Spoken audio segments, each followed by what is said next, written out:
ये आवाज़ बहुत दिनों तक हम सबको सुनाई दे और अल्लाह इनके उम्र में बरकत दे और हम सबको बार बार इन्हें सुनने का मौका नसीब फरमाए।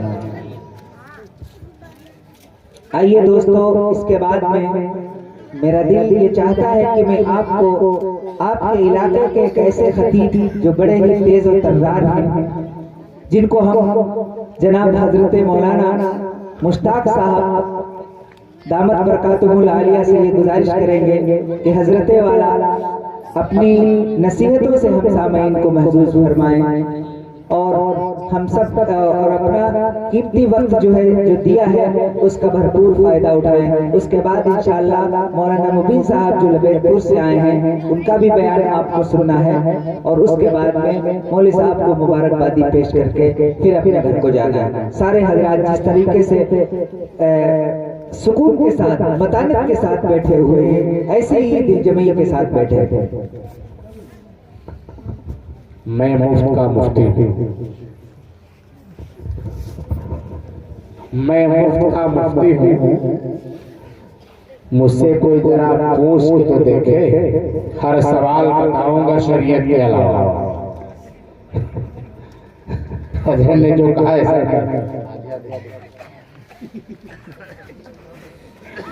बैठे हो नबी की महफिल में बातें न करो बेकार, बैठे हो नबी की महफिल में बातें न करो बेकार की। तुम सब दुरूद पाक पढ़ो, हम नात पढ़े सरकार की। है नहीं, कम से कम 100 का नोट आना चाहिए था। खाली सुभान अल्लाह बैठ कर दिया तुमने है। बयान करने का वक्त नहीं है। अक्सर लोग हमारे भाई सब हमारे जानने वाले हैं, डहरवा चौराहे में नमाज पढ़ने जाते हैं, जिन्हें की बहुत फायदे से बयान सुनते हैं, है जी नहीं? और मैं दिल से सुनाता भी हूँ, वहाँ के लोग सुनते भी हैं। यहाँ पे असल बयान मौलाना मोबिन साहब का होना है।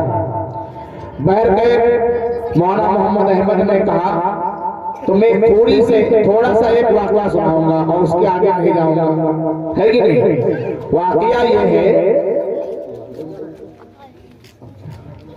वाक़या यह है कि जब अल्लाह का खौफ दिल में होता है तो सारे रास्ते आसान हो जाते हैं। असल चीज ये है, जब अल्लाह से मोहब्बत होती है तो गैर भी गुलाम बन जाते हैं, और जब अल्लाह का डर रसूलुल्लाह का तरीका निकल जाता तो गैर भी सर पे दंडनाने लगते हैं, है नहीं? मुझे अपनों ने लूटा है, गैरों में कहाँ दम था, मेरी कश्ती वही डूबी जहाँ पानी कम था। गैरों के अंदर क्या ताकत की बात करें, वो जिधर देखते हैं सब उधर देखते हैं, हम देखने वालों की नजर देखते हैं। अभी वाकिफ नहीं हो तुम मेरे जोश और जुनून से, मैं तुम्ही को नहला दूंगा तुम्हारे खून से। बहर है, एक मर्तबा का वाकया हुआ कि एक बहुत बड़े शेख हदीस थे जिनका नाम था अब्दुल्ला। क्या नाम था? अब्दुल्ला। और एक औरत बहुत नेक थी जिसका नाम था मैमूना। अगर हम बीच में भूल जाए तो ये दोनों आप याद रखना, पूरा वाकया इसी पे है। जो शेखुल हदीस थे उनका नाम था अब्दुल्ला, और जो एक औरत थी उसका नाम था मैमूना। तो जो शेखुल हदीस थे माशाअल्लाह, अब इसके ऊपर 100 का होता है ना, 50 से ऊपर क्या होता है 100 का। तो जो शेखुल हदीस थे उनका नाम था अब्दुल्ला। बहुत बड़े अल्लाह वाले थे, शेखुल हदीस थे, हदीसें पढ़ाते थे। तो एक दिन हदीस का मफहूम पढ़ा और उसमें ये लिखा हुआ था कि जो दुनिया के अंदर बगैर शादी शुदा आदमी दुनिया से चला गया, अल्लाह का प्यारा हो गया और उसने कोई गुनाह भी न किया, तो अल्लाह तबारक व तआला उसको जन्नत में होरे भी अता फरमाएगा। और उसके आगे लंबा वाक़या वहां नहीं जाना चाहूंगा। और दुनिया के अंदर उसको ऐसी एक औरत दी जाएगी जो बड़ी ऐसी होगी, वो लंबा वाक़या है। बहरकत उसमें बात बतानी ये है कि बताया कि दुनिया में एक औरत है जिसका निकाह हजरत अब्दुल्ला के साथ होगा, वो दुनिया ही में है। तो हजरत अब्दुल्ला जो शेखुल हदीस थे उन्होंने कहा, अल्लाह ख्वाब में देखा तो अल्लाह से कहा, अल्लाह जो औरत जिसके साथ मेरा निकाह जन्नत में होगा उस औरत की मुलाकात हमको दुनिया में करवा दीजिए। ये एक दिन दुआ मांगी लेकिन दुआ कबूल नहीं हुई। फिर अल्लाह से दुआ मांगी कि अल्लाह जो जन्नत में मेरी बीवी बनेगी उसकी मुलाकात मुझको ख्वाब ही में करवा दीजिए। आदमी बड़ा होशियार होता है, नहीं मुलाकात तो कम से कम फोन ही पे कोई बात कर ले। आज के नौजवान खाली फोन पे बात करते करते मर जाते। लड़की कहा कि अमेरिका की, ये बंडल ढिकवा चौराहे का है, गूगल पे बात हो रही, सारी कमाई गूगल पे डाल रहा है। 6 महीने बाद आता कमा कर घर के रुपया लगाता है, तब किराया देकर आता है, और सारा पैसा कहाँ गया?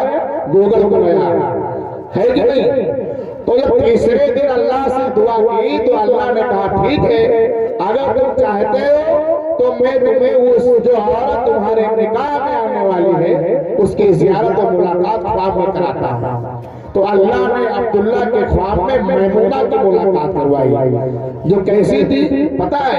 बड़ी काली कलूठी, हमसे ज्यादा काली है, हमसे ज्यादा काली, बड़ा रंग बेकार।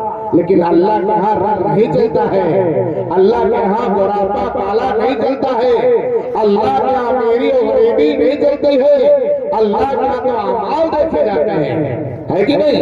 अगर अमाल अच्छे हैं तो अल्लाह जन्नत नसीब फरमाएगा, वरना बस ठिकाना वही होगा। अल्लाह हम सबके उस ठिकाने से हिफाजत फरमाए। तो अल्लाह ने अब्दुल्ला को ख्वाब में दिखाया कि उसका नाम मैमूना है, वो फला जगह बसरे में रहती है, जाओ तुम्हारी मुलाकात हो जाएगी। इतना बड़ा अल्लाह वाला फौरन बोरिया बिस्तरा बांध कर और उस औरत की मुलाकात में चल दिया। जाते जाते वहां पहुंचे तो वहां के लोगों ने देखा, अरे हमारी बस्ती में इतना बड़ा अल्लाह वाला आ गया, क्या हुआ, कैसे आया? सारे गारंगा के लोग जमा हो गए, दुआ सलाम की, पूछा हजरत कैसे आना हुआ? तो हजरत ने क्या जवाब दिया? बताओ मैमूना कहाँ रहती है? सुनो, पूछा बताओ मैमूना नाम की औरत कहाँ रहती है? अब गांव के सारे लोग हक्का बक्का, ए अल्लाह, तो इतना बड़ा अल्लाह का वली, इतना बड़ा शेखुल हदीस, ये मैमूना एक औरत से मिलने के लिए इतनी दूर से आ गया, क्या वजह है? हजरत ने कहा वजह मत पूछो, बताओ है क्या?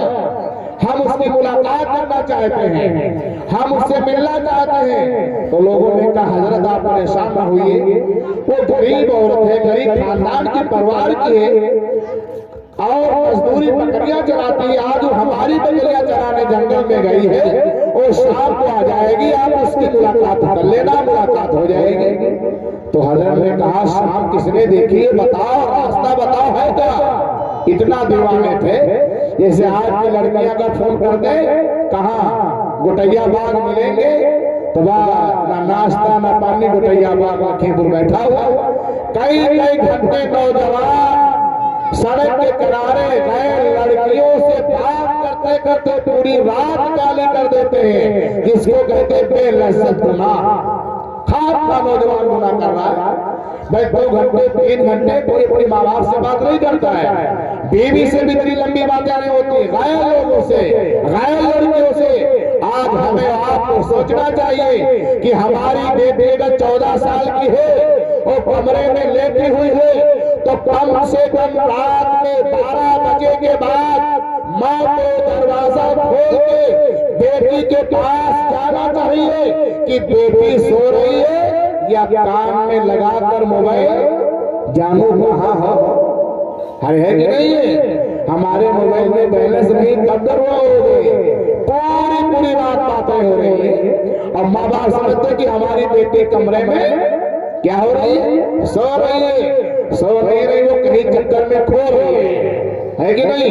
उसके बाद क्या होता है, 14-15 साल की लड़कियां गैरों के साथ भाग रही हैं, कोई उम्र नहीं है, लेकिन हालात ऐसे आ गए कि 14 साल के आज के 20 साल पहले का जमाना देखो, 10-15 साल की लड़कियां ऐसे घूमती थी, कोई कुछ कहता नहीं था। अब तो 10 साल के लोग घूमे तो बस जेल हो जाएगी फौरन। ऐसा लिबास, बारीक लिबास, रंग काला है, नक्शा भी अच्छा नहीं है, लेकिन वो अल्लाह की मर्जी इसको बना दे। लेकिन इतना बारीक लिबास बदन पे होता है कि बदन का एक आधा हिस्सा नजर आता है। जब उसको लड़के देखेंगे फिर क्या होगा, फिर क्या होगा, फिर भगे फिर सुलह करोगे होगी, फिर प्रधान को बुलाया जाएगा, नेता नगरी हरामखोरी होगी, 3 लाख लड़के वाले मांगेगा वरना तुमको जेल भेज देंगे, और 3 लाख लेके सुलह कर लेगा। अरे इज्जत जाने के बाद 30 लाख ले लो, लेकिन इज्जत वापस नहीं आ सकती है। और जब लड़कियां बारीक लिबास पहन के घर से निकलती है तो जवान भाई भी देखता है, माँ भी देखती है, बाप भी देखता है, खानदान के लोग भी देखते हैं, रिश्तेदार भी देखते हैं, गैर भी देखते हैं, अपने भी देखते हैं, गैर पराए सब देखते हैं। ये फला की बेटी है, बारीक लिबास पहनकर नंगा बदन बाजारों में नुमाइश कर रही है। फिर अगर हालात खराब होते हैं फिर तुम रोते फिरते हो। मौलाना साहब तावीज़ बना दो, क्या बताएं, हम तो जान ही नहीं पाए, बस महल्ले में सिटिंग हो गई। अरे बेवकूफ नहीं के, कहने में शर्म नहीं आती, तेरी बेटी तेरे घर में तुझे मालूम नहीं। इसी तरीके से अगर नौजवान रात में 12 बजे कमरे में है तो कम से कम बाप को एक मरतबा दरवाजा खटखटा के अपने जवान बेटे के बारे में मालूम करे, मेरा बेटा सो रहा है कहीं फोन पे लगा हुआ है। अगर ये काम हम कर लेंगे, 1 दिन करेंगे, 2 दिन करेंगे, बेटा डर जाएगा कि हमारा बाप कब रात में आ जाए हमें देख ले, बेटी डर जाएगी तब हमारी माँ हमको देख ले। अगर आपने बना लिया, आपकी बेटी आपकी औलादें सुधर जाएंगी। सुधरेंगी नहीं? अरे मुंह से बोलो, लगता कब्रिस्तान में बैठे हो, मुंह बोलो, बात काम की कह रहे हैं, जो हालात आ रहे कह रहा हूं। और जब लड़कियां 14-15 साल की कॉलेजों में पढ़ने जाती कि नहीं जाती, अरे जाती कि नहीं जाती, तो कभी कभी बाप ये दिल में सोच ले कि आज अपनी बेटी को हम छोड़ने जाएंगे, और जब प्रेम हो जाएगा तो उसको लेने जाएंगे। आधा घंटा पहले पहुंच जाओ स्कूल के गेट के ऊपर, 1-2 बार जाओगे, बेटी आपकी होशियार हो जाएगी, हमारा बाप भी अचानक आ ना जाए। अरे नहीं, डर बैठ जाएगा, फिर उसकी हरकतें रुक जाएंगी। इसलिए मेरे भाइयों, अगर ये काम कर लोगे तो हमारी इज्जतें महफूज हो जाएंगी। चाहे हमारा हिंदू भाई हो, चाहे मुसलमान भाई हो, अपनी बेटियों की इज्जत आबरू को बचाकर रखोगे। अगर इज्जत ही चली गई फिर चीखने और चिल्लाने से क्या फायदा। खेत है अगर बंजर तो बारिश से क्या फायदा। बंजर समझते हो, बंजर जिका ऊसर हुआ तो ऊसर, अरे ऊसर होता नहीं, खेतों में लोना लग जाता है। क्या बोलते मौलवी साहब, आप बताओ, आपके खेत में तो नहीं लगा, तुम अच्छा खेत ले आओ, ना लगी भाई हमारे अपने इसलिए मैंने कह दिया। ऊसर बोलते इसके बांगर होता है।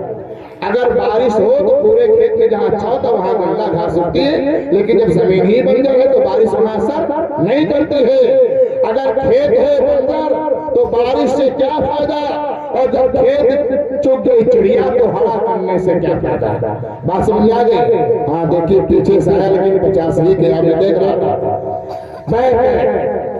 इसलिए हमें आपको अपने बेटों अपनी बेटियों के ऊपर नजर रखना चाहिए, समाज को बनाना चाहिए। जवान बेटियां हैं, घर के अंदर रहें, बाजारों में मार्केटों में न जाएं। इज्जत जाने के बाद इज्जत वापस नहीं आती है। तो हज़रत अब्दुल्ला रहमतुल्लाह अलैह बड़े अल्लाह के वली थे, जाकर पूछा बताओ मैमूना कहाँ रहती है। तो बस्ती के लोग बोले अरे इतने बड़े अल्लाह वाले हो, ये मैमूना के चक्कर में क्यों पड़े हो, क्या वजह है। लेकिन अल्लाह वाले थे, कहा लगा ये कुछ ने बताओ है। तो लोगों ने कहा हजरत बर्दाश्त कीजिए, अभी वो आ जाएगी, काली कलूठी औरतें बकरियां चराने गई है, अभी आ जाएगी, पहाड़ों पे है। कहा लगा नहीं, टाइम नहीं, रास्ता बताओ है कहाँ मैं जाऊंगा मिलने। दीवानी कहीं तारी ना हो जाए। जब आदमी की शादी होती नहीं तो रात में बीबी 12 बजे फोन लगा दे तो लखीमपुर का रास्ता सीधे लखीमपुर का लगता है। मैं कई बार जा चुका हूँ, है जो नहीं मसला ही होता है। तो लोगों ने कहा हजरत ये रास्ता है, जंगल का रास्ता है, शेर वगैरह भी लगते हैं, आप नहीं मानते तो चले जाए। तो अब्दुल्ला ने अपना सामान झोला लिया और उसी रास्ते के ऊपर चल दिए। चलते चलते पहुंचे कि वाकई जंगल का रास्ता है, बड़ी अंधेरा है, बहुत ज्यादा अंधेरा है। लेकिन चलते गए तो देखा जंगल में मैमूना जो बीबी ख्वाब में, जिसको अल्लाह ने बताया कि जन्नत में तुम्हारा निकाह इसके साथ होगा। देखा कि मैमूना और अल्लाह ने नाम भी बता दिया था उसका नाम मैमूना है। तो जब अब्दुल्ला वहां पहुंचे तो देखा मैमूना नमाज पढ़ रही है और उसकी बकरियां जंगल में चर रही हैं। अब बकरियों की देख रेख शेर कर रहा है, चीते कर रहे हैं। अच्छा बताओ, शेर बकरियों का दुश्मन है कि नहीं है? और जो बकरियां फिर शेर चराए उसका मकाम क्या होगा? तो अब्दुल्ला ने देखा कि मैमूना तो नमाज पढ़ रही है, जैसे नजर पड़ी जान के हाँ यही मैमूना है जिसको अल्लाह ने ख्वाब में दिखाया, लेकिन नमाज पढ़ रही थी। जब सब तब तक नमाज में थी, अब्दुल्ला पीछे खड़े रहे। जब सलाम फेरा, अस्सलामु अलैकुम रहमतुल्लाह, अस्सलामु अलैकुम व रहमतुल्लाह, सलाम फेर दिया औरत ने। तो अब्दुल्ला ने क्या कहा? अस्सलामु अलैकुम या मैमूना, अस्सलामु अलैकुम या मैमूना। उसका नाम लेके सलाम किया। तो मैमूना ने क्या कहा? वालेकुम अस्सलाम या अब्दुल्ला। है ये क्या हुआ भाई? मैमूना का नाम तो मुझको अल्लाह ने ख्वाब में बताया था, लेकिन मेरा नाम अब्दुल्ला इसको कैसे मालूम है कि मेरा नाम अब्दुल्ला है? तब पूछा है मैमूना, आपका नाम तो अल्लाह ने मुझे ख्वाब में बताया, लेकिन मेरा नाम तुम्हें कैसे मालूम हुआ? तो मैमूना ने कहा, ए अब्दुल्ला सुनो, जिस खुदा ने मेरा नाम तुम्हें मैमूना बताया, उसी खुदा ने तेरा नाम अब्दुल्ला मुझको बताया। मैं तेरी बीवी तो मेरा शौहर है। हाँ, अल्लाह ने दोनों को बता दिया। तो अब्दुल्ला ने कहा, ऐ मैमूना, बात समझ में आ गई, लेकिन एक बात समझ में नहीं आई। वो बात ये कि आप नमाज पढ़ रही हैं, आप अल्लाह को याद कर रही हैं और आपकी बकरियां जंगल में चल रही हैं। शेर तो बकरियों का दुश्मन होता है, लेकिन मैंने अपनी आंखों से देखा है कि आपकी बकरियां चल रही हैं, चारों तरफ से शेर खड़े हुए हैं। कोई बकरी जब अपनी रेवड़ से बाहर चली जाती है, वो शेर बकरी को पकड़ कर लाकर उसी बकरियों के बीच में कर देता है। ये बात समझ में नहीं आई, ये क्या मामला है? तो मैमूना ने जवाब दिया, सुनो मेरी माँ और बहनों, मैमूना ने कहा, अब्दुल्ला, जो अल्लाह का हो जाता है सारी कायनात उसकी हो जाती है। जो अल्लाह का हो जाता है सारी कायनात उसकी हो जाती है। मैंने अल्लाह से दिल लगाया है, मैंने अल्लाह को अपनाया है। ये शेर, ये चीते, ये बाघ, ये भेड़िया सब मेरे गुलाम हो गए हैं। इसलिए जो अल्लाह का हो जाता है, जो रसूलुल्लाह का हो जाता है, सारी कायनात उसके गुलाम हो जाती है। तो बनोगे अल्लाह के दीवाने, बनोगे रसूलुल्लाह के गुलाम? हाथ उठाओ, इंशाअल्लाह हम सब अल्लाह उसके रसूल के गुलाम बनेंगे। जो अल्लाह उसके रसूल का गुलाम बन जाएगा, सारी कायनात उसकी गुलाम बन जाएगी। मेरा बयान करने का कोई मौजू नहीं था, ना मुझे बयान करना आता है। माशाअल्लाह, वापस तो हाँ 200 रुपये मौलवी साहब ने दिए, वापस नहीं करने। बाद में पता चले हाँ 90 वापस नहीं बचे, उसमें 10 ही।